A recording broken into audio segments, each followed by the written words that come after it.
तो hello everyone, welcome to the latest lecture. और आज देखने वाले हैं क्या? तो आज हम देखेंगे कि विद्युत द्विध्रुव भाई साहब कौन होते हैं या फिर इलेक्ट्रिक डाइपोल होता क्या है। अच्छा, इससे पहले हम क्या क्या पढ़ चुके हैं वो बात वापस रिवाइज बता देता हूँ। अगर नहीं पढ़ा है तो नीचे मैं डिस्क्रिप्शन में लिंक दे रहा हूँ, तो उस प्लेलिस्ट में जाकर के पिछले वाले लेक्चर्स देख लेना, ठीक है। तो उसमें अभी तक हम पढ़ चुके हैं कि आवेश या फिर व्हाट इज चार्ज, इसका हम पूरा डिस्क्रिप्शन हम देख चुके हैं कि कैसे कैसे क्या होता है, किस तरह से हम चार्ज करते हैं, कैसे आवेशन किया जाता है, काफी इजी ट्रिक है। फिर इसके बाद में हमने देख लिया है कि जो फोर्स लगता है वो कैसे डिराइव करते हैं, उसका क्या फॉर्मूला है, उसकी भी एक इजी ट्रिक है, काफी रिलेटेबल। इसके बाद में हमने देख लिया कि हमारा विद्युत क्षेत्र क्या होता है या फिर हमारी इलेक्ट्रिक फील्ड इंटेंसिटी क्या होती है, ये हमने देख लिया है। अब इससे आगे हम चलते हैं। हाँ, विद्युत क्षेत्र के अंदर में हमने बिंदु आवेश के कारण विद्युत क्षेत्र, फिर पॉइंट चार्ज की वजह से इलेक्ट्रिक फील्ड इंटेंसिटी भी देख ली है। तो चलते हैं आज के टॉपिक के अंदर में, ठीक है। तो सबसे पहले देखो करना क्या है कि यहां पर क्या लिखा है मैंने, द्विध्रुव या फिर डाइपोल, ठीक है। तो इसका हम कर देते हैं टुकड़े, डाइपोल या फिर द्विध्रुव, ठीक है। द्वि का मतलब क्या होता है? दो, ये वन, ये टू, हो गया। डाई या द्वि का मतलब वन और टू, दो। ध्रुव का मतलब कि बस ध्रुव समझते हो ध्रुव क्या होता है? कोई टर्मिनल है हमारे पास में, कोई पोल है हमारे पास में। ये पोल कैसे बना है? चलो भाई, पृथ्वी पे रहते हो, मैं मानता हूं आप लोग पृथ्वी पे रहते हो ना, इंसान हो। तो पृथ्वी पे जब हम रहते हैं, जिस पृथ्वी पर हम रहते हैं उस पर दो ध्रुव है हमारे पास में, दो पोल्स हैं, नॉर्थ पोल और साउथ पोल है ना। ये तो देखो थोड़ा टेस्ट कराना है। तो पृथ्वी पर हम रहते हैं, तो यहां पर हमारे पास में नॉर्थ पोल और साउथ पोल है। अब अगर मैं कहता हूं कि ये तो पृथ्वी के लिए था, या फिर अगर मैं बात करता हूं चुंबक की, तो चुंबक में भी दो पोल होते हैं, उत्तरी ध्रुव और दक्षिण ध्रुव, नॉर्थ पोल या साउथ पोल। अब अगर मैं बात कर रहा हूं इलेक्ट्रिक के अंदर, मैं किस बात कर रहा हूं? विद्युत द्विध्रुव की बात कर रहा हूं। तो यहां पर भाई साहब आपके नॉर्थ पोल और साउथ पोल तो आने से रहे। तो विद्युत या फिर इलेक्ट्रिक के अंदर में क्या आता है बताओ? चार्जेस आते हैं, क्यू क्यू। नॉर्थ और साउथ अलग अलग होते हैं, तो क्या क्यू और क्यू अलग नहीं होंगे? तो एक हो जाएगा मेरे पास में प्लस क्यू और दूसरा हो जाएगा माइनस का क्यू। और ये हो गई मेरे पास में इसकी बीच की डिस्टेंस, ठीक है। इस डिस्टेंस को मैं मेजर करता हूं 2a के अंदर में, और इसका जो मध्य बिंदु होता है द्विध्रुव का, उसे शो करते हैं O से, जो मिडिल पॉइंट है। अब यहां पर इस डायग्राम को देख करके सोचना है कि Q और Q, plus Q minus Q, मतलब कि प्रकृति या फिर जो हमारा नेचर है वो क्या हो जाएगा? अपोजिट या फिर विपरीत, मतलब कि विपरीत प्रकृति के आवेश साथ में और परिमाण। तो परिमाण जो है या फिर इसका जो मॉड्यूलस है, मॉड्यूलस कह लो या फिर इसकी क्वांटिटी कह लो, जो उसका मेजर है, तो वो कितना हो जाएगा? वो हो जाएगा सेम या फिर समान। तो अब अच्छा, एक लास्ट चीज, जो दूरी है ना, जो दूरी है, डिस्टेंस है, वो बहुत ही ज्यादा छोटा है, बहुत कम है, ठीक है। तो मैं देख देता हूं अल्प या फिर वेरी शॉर्ट डिस्टेंस। तो यहां से मेरे पास में डेफिनेशन बन जाती है कि व्हाट इज डाइपोल या द्विध्रुव क्या होता है। तो द्विध्रुव दो आवेशों का ऐसा संख्या है जिसमें दो समान परिमाण के या फिर इक्वल मॉड्यूलस के, अपोजिट नेचर के या फिर विपरीत प्रकृति के। तो मतलब कि जब दो समान परिमाण के विपरीत प्रकृति के आवेश अल्प दूरी पर, शॉर्ट डिस्टेंस पर आ जाते हैं, तो उसे हम द्विध्रुव कहते हैं। कौन सा? ये कौन सा द्विध्रुव है? ये विद्युत द्विध्रुव है, ठीक है। क्योंकि इलेक्ट्रिक के देखो चार्ज आ रहा है, प्लस क्यू और माइनस क्यू आवेश आ रहा है, तो ये बन गया विद्युत द्विध्रुव। समान परिमाण के विपरीत प्रकृति का है जब अल्प दूरी पर आ जाते हैं तो उसे द्विध्रुव कहते हैं। बोलो कोई दिक्कत नहीं है तो बता देना कमेंट में और समझा दूंगा। वैसे मेरे हिसाब से इतना काफी है। अब इससे एक बार ये नोट कर लो फटाफट, मैं मिटा रहा हूं तो वीडियो पॉज करके नोट कर लो, ठीक है? अच्छे से नोट करना। चलो ठीक है। अब चलो भाई साहब चलते हैं आगे कि हमने द्विध्रुव पढ़ तो लिया, हमने डाइपोल पढ़ तो लिया, पर सर इसका काम कहां पर है? ये तो सबसे पहले पूछेंगे ना कि सर काम कहां आता है। चलो भाई बताते हैं। तो विद्युत द्विध्रुव के कारण, देखो विद्युत द्विध्रुव में पूरा ना लिख करके सिर्फ यहां पर डाइपोल लिख रहा हूं, आप समझ जाइएगा, ठीक है? डाइपोल के कारण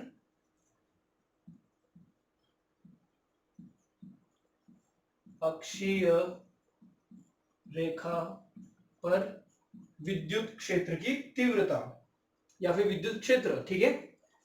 चलो इतनी कंजूसी भी नहीं करते, विद्युत क्षेत्र लिख ही देते हैं।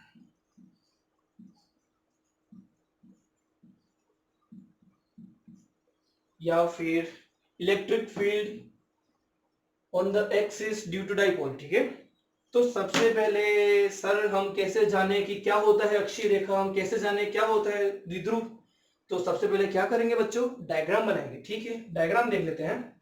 तो मान लो हमारे पास में यहां पर ये रखे हैं भाई साहब हमारा डाइपोल, ठीक है? इस डाइपोल से कुछ डिस्टेंस पर मैंने रख दिया एक पॉइंट नंबर, रख दिया P, ठीक है? अच्छा डाइपोल को मैंने वो नहीं दिया ना चार्ज, ठीक है?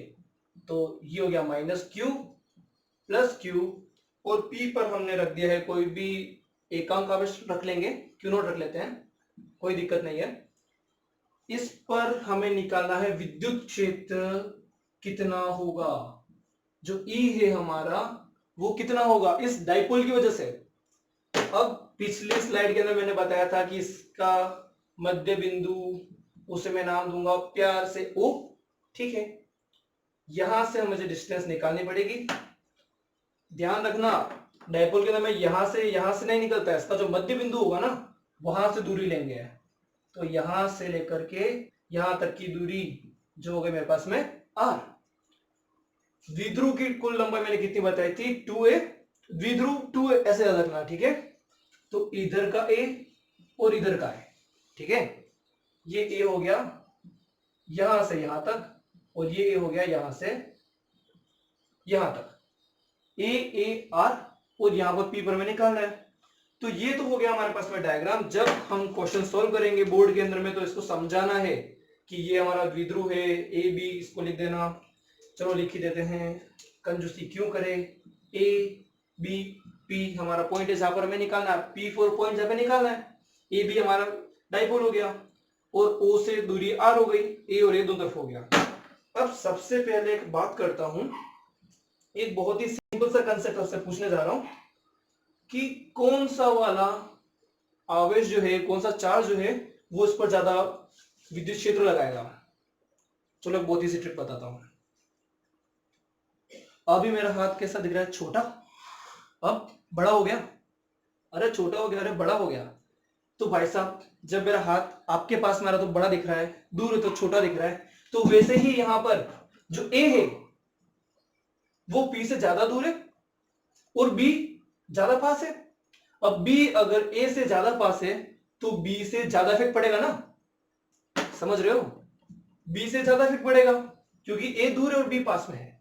जैसे मेरा हाथ दूर है तो छोटा दिख रहा है, पास में आकर तो बड़ा दिख रहा है। वो चीज B अगर पास में है तो इससे ज्यादा इफेक्ट पड़ेगा, इससे कम इफेक्ट पड़ेगा, ठीक है? चलो तो सबसे पहले हम देख लेते हैं E A के लिए कि जो हमारा A पॉइंट है वहां से क्या हालत होंगे और 2 पॉइंट है वहां से क्या होंगे, ठीक है? तो सबसे पहले मैं ले लेता हूं E1 या फिर EA ले लेते हैं, ठीक है? EA बताओ भाई क्या होता है E का फॉर्मूला, KQ/R²। हाँ बेशक यही होता है। तो Q क्या है, माइनस का Q है, KQ/R²। R का मतलब था डिस्टेंस, यहां पर डिस्टेंस कितना है लिख लेता हूं यहां पर मैं, ए से लेकर पी तक का जो डिस्टेंस है वो हो जाएगा ए प्लस आर, तो आर प्लस ए, और बी से लेकर पी तक का डिस्टेंस हो गया वो हो जाएगा मेरे पास में आर माइनस का है, आर माइनस का है, ठीक है। तो E is K Q upon R square, R मेरे पास में हो जाएगा आर प्लस ए का होल स्क्वायर, ठीक है। तो ये हो जाएगा माइनस का के Q upon R plus A का होल स्क्वायर। बात करते हैं ई बी की, बी पॉइंट की वजह से, तो वो हो जाएगा के क्यू अपॉन आर माइनस, चलो पहले डायरेक्ट डिस्टेंस नहीं लिखते हैं, यहां पे लिख देते हैं P B whole square, that is K Q upon R minus A का होल स्क्वायर, ठीक है।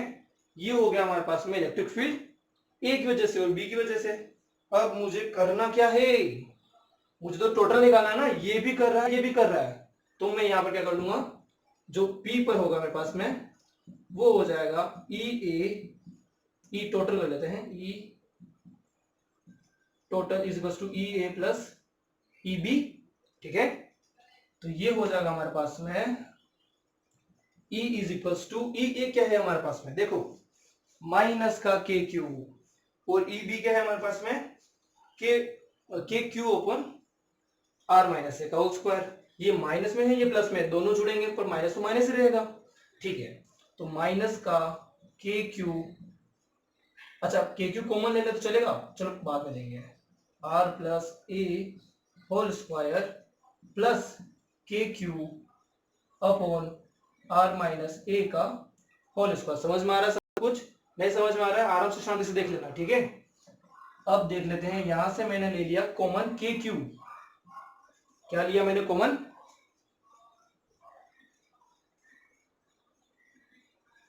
मैंने कॉमन ले लिया के क्यू, ठीक है। चलो आगे चलते हैं। अब यहां पर ये जो है ये आ जाएंगे मेरे पास में इधर ब्रैकेट के अंदर में। अब मैंने कुछ सोचा कि क्यों ना एलसीएम ले लिया जाए, ठीक है, लघुत्तम ले लिया जाए, तो नीचे वाले दोनों तो आपस में हो जाएंगे मल्टीप्लाई, आर माइनस ए का होल स्क्वायर, और ऊपर हमारे पास में आ जाएगा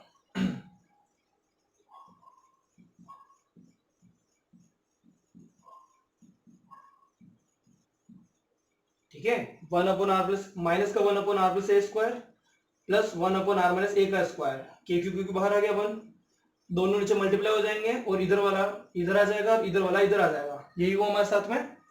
तो यहां तक हो गया हमारे पास में ये स्टेज। अब इसके आगे देखना है, हमें इसमें से कॉमन लेना है, ठीक है, तो लेते हैं। अब इसके आगे का पार्ट है यहां पर, ठीक है। तो E इज इक्वल टू, अब ध्यान देना के क्यू तो हमने लिख दिया के क्यू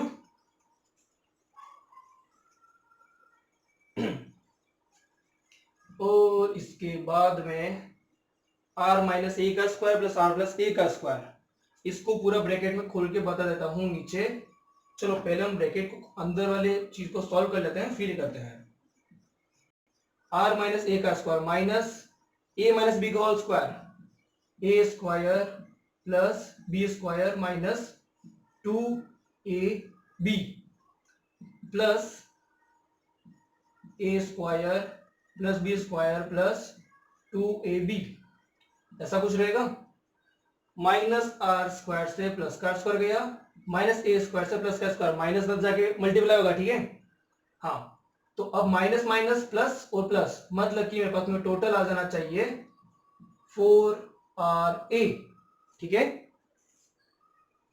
इस 4ra को इस पूरी की जगह में लिख सकता हूं डायरेक्ट ऊपर, तो अब मेरे पास में आ जाएगा E is equal to K Q 4ra upon R plus A का whole square into R minus A का होल स्क्वायर, ठीक है।